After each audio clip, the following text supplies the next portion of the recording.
Le Centre artistique et culturel François Mitterrand accueille jusqu'au lundi 5 mai l'exposition Gravelines et la Belle Époque des transports et des hommes. Une exposition pour remonter le temps et découvrir la modernité et les évolutions techniques du début du XXe siècle à travers des images et des documents d'archives.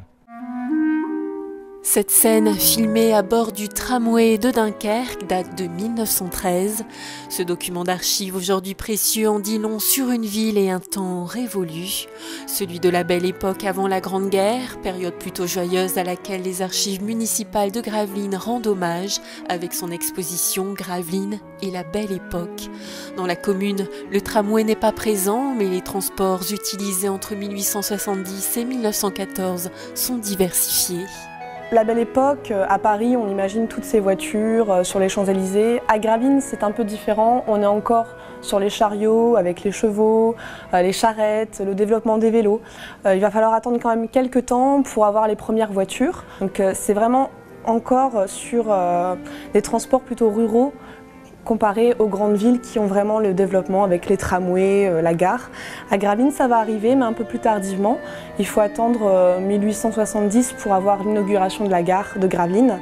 Et l'idée du tramway, donc qui ne verra jamais le jour, mais qui sera quand même un des gros projets de la ville dans ces années-là. Le développement des bains de mer et des plaisirs de la plage donnent à voir des scènes insolites et cocasses. Au début 1900, c'est quelque chose de nouveau et c'est surtout la bourgeoisie qui va à la plage pour profiter dans les cabines avec des grandes tenues.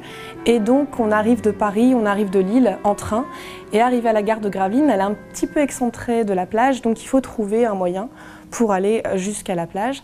Donc on a l'idée du tramway, comme à Dunkerque, mais en fait c'est trop cher par rapport au nombre de personnes qui vont arriver à la ville. Donc du coup, on va plutôt prendre des charrettes, des chevaux, des transports jusque Petit-Fort-Philippe, jusqu'à la station de la plage. Gravelines et la Belle Époque est un voyage à travers ces transports qui fera le bonheur des férus d'histoire et des nostalgiques.